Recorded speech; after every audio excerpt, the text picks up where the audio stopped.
Hello there, good day. Yeah, this is Patrick. I'll be your online talking drum teacher. Yeah, I'll be taking you through the journey of talking drum. Playing the talking drum, being a pro within months, within three couple of months, 3 months, you'll be a professional. If you follow these videos back to back and you do what is required of you to do, yes, you'll be a professional at it. Well, first before we go ahead, I would like to highlight the talking drum. The parts of the talking drum. The parts of the talking drum. Well, I'll start from this. This is also a part of the talking drum. This is the gong. Sorry, this is the stick. It is called opa or gongo in the Yoruba language. As we all know, talking drum came from the Oyo Empire. The Yoruba tribe of Nigeria. So this is called okwa elue. It can be a talking drumstick. Well, it is carved from a wood actually. As you can all see, this is carved from the wood. Then it is wrapped with a cloth. It is wrapped with a cloth. Then I'll go forward to the drum. This is the drum itself. This thing inside, it is called the mortar. In Yoruba language, it is called odo ilu. It is actually carved and crafted from a wood as well, like a tree as well. Then we have two types of it. We have the manual one and we have the machine one. The manual ones are the ones that are crafted with hands. With hands and chisels. But this particular type is crafted by a machine. It was drilled out by a machine. Then we move further to this cords, these tiny ropes, these strings, this thing that looks like strings is called oson in Yoruba language. Oson, it is an extract from ram actually, from ram, the skin of a matured ram. Yes, it is processed and it is twisted into this shape. We move further to this shiny black stuff here. It is called the egi. It is made from leather that is being stuffed with clothes. There are loads of clothes inside. Yeah, we'll move further to this tiny rope here. This tiny rope here. It is called the ogon. I just wish you can see it. Yeah, this. If you can see this thing I'm showing up here, it is called the ogon. It is actually a thread in which it is used to sew this to the drum. This is called the awojulu. The skin that covers this mortar on both sides. This is called awojulu. So the main all part of this talking drum, all part of it has their own function. Well, this is called apailu. In some drums it might be a towel, while in some drum it might be a strap or whatever everyone calls it, but I call it a strap actually. Some call it belts and the likes, but I call it a strap. It is called apa or ojailu. So you see, all parts of this talking drum, it's a vital part. All part of it is very, very important. Without each and every part of it, the talking drum will not give you the best sound you want. Even without some part of it, even without all part of it, you can't have what is called a talking drum without all parts. Yes, we can. Looking at the odo is where it is what produces the sound. There's a vacuum inside. There's a shape, a void shape. It's like an hourglass actually, an hourglass. The odo. You see, the awojudu is what we beat that produces the melody that gives us the sound we want. The oson is what we press, is what we compress. The apa or oja is what we hang on our shoulder that holds the drum to our shoulder. The ogon I showed you earlier, this tiny stuff, I think it's the smallest of all. This tiny stuff, it is what is used to sew the awo to the odo and egi and osun. I just hope you grab that. I hope you understand that. Yeah, as I said earlier, before we go into the basics of the talking drum, there are some exercises one needs to do. Yes, there's some exercises you need to do before you can be a pro at this. One of the exercises is your wrist. This your wrist has to be free. It can't be stiff. If it is stiff, it won't give you the efficient work it should do. It won't be efficient. Yeah, it has to be free. It has to move freely, just like mine is doing. It has to move freely. So one of the exercise I think is the common one we do. There are other exercises as well. You can check online, you can consult online for your other exercises that can help your wrist move freely. Just check on Google or any other search engine. But the common ones people do is just shake it vigorously like I'm doing. Like you can do it as long as you can, as long you can do for hours, for as long as you can, as long. So I think that's the exercise we can do here now. You can check online as well for other exercises. There are many exercises online there.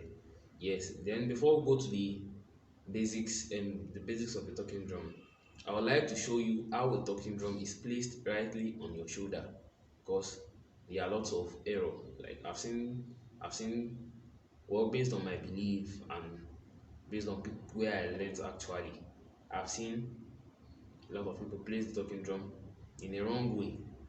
Yes, in a wrong way. But I would like to show you how it is placed. Fine. This is how the talking drum is placed to the shoulder. This is it. You place it to the shoulder. This is your thumb. If you are using your right hand or your left hand, that depends on you. But as for me, I play with my right hand. So I hang the drum on my left shoulder, as you are seeing. So you place the oja or apa on your shoulder. Then you hold this strap you are seeing. You hold it with your thumb. Then you place your hand. This is the right posture, the right way of holding a talking drum. Yes, this is the right way of holding. I've seen a lot of people hold it in such funny way. Then there's a way to hold your bar as well. This is how you hold your bar. You hold on to it. You hold it with your thumb and this first finger, like this. Then this other has support for it. Your support, you grab it. Your support that helps you grab it. Here, I just hope you can get this. So with these are the little things that some people omit. Some people omitted.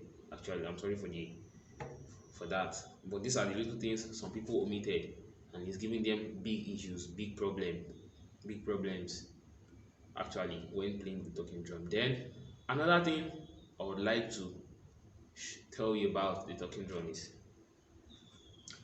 it has to be in a good sound. Your talking drum is something you should care for.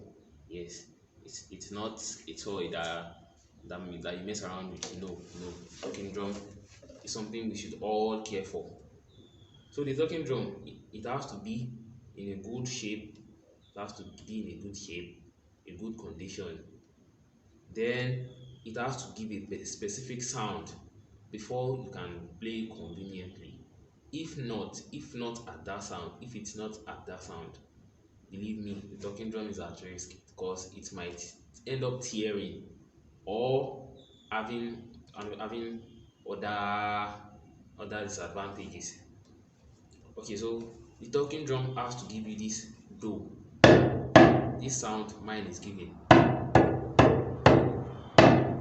So, and to get that sound, that particular sound I just did, to get that, all you just need to do is this rope. It's called a trowing. Well, I don't know what yours is made of, but mine is made of wool. I think it's made of a wool. So all you just need to do, if yours is giving you something like this, giving you something like this, if it is giving you something like this, all you just need to do is just take this rope, tie it across the sound, across the osun, tie this rope across the osun, tie it there, then you leave it for some minutes. I mean, probably it depends on how your drum is. Some take long, I mean, before they get to that dough, but you can just keep checking before you place it on your shoulder. You can just keep checking and checking. So once your drum has reached this sound, then it is safe for you to play. Because if you play it at this sound, it might end up tearing at the edges where this organ pierces the skin. It might end up tearing there because the drum is not at the sound it should give you. So then after this, I'll show you the basics, the really basics you need to know about the talking drum. I mean, after you placed it rightly on your shoulder, you've held on to this and placed your hand here. You hold your upper correctly. You hold it correctly. Then the basics, the really basics we all need to know is the do, re, mi. I'll go again. Do, re, mi. Well, that might look hard or difficult to you. No, it's not. It's very simple process. You should be noticing this ankle, this part of my hand, the movement. Okay, I'll go again. Do, re, mi. What I just did there is this do, it is no compression at all. I didn't compress this osun here. I just placed my arms on it. I didn't compress it. Then the re, you compress it a little bit. Re, that's for your re. Then your mi, compress it higher than your re, like you press it a bit harder than your re. So that gives you mi. I mean something like this. So you have do, re, mi, re, do, re, mi, re, do. So with those three notes on the talking drum, you can do all sort of drama. You can perform all sort of drama on the talking drum. You can say all sort of words. Yeah, as we all know, the talking drum came from the Yoruba Empire, the Oyo Empire. So, and in Yoruba, whatsoever word you are speaking in Yoruba, it has just three diacritic marks, which are the do, re, mi. Yeah. So whatsoever it is you are saying on the talking drum, it doesn't exceed the do, re, mi. Yes, it doesn't go beyond that. I mean, if you are saying anything, agbalagba, do, re, do. So all you just need to do is just know the notes of whatever word you are saying on the talking drum. Then you play it on the talking drum. Yes, so I think that will be all for now. I'll be showing you more and more in the next episodes to come. Yeah, thank you. And please do well to subscribe to the channel, to this YouTube channel. Thank you. Then anticipate for the daily proverbs I will be posting here on the YouTube channel. You can come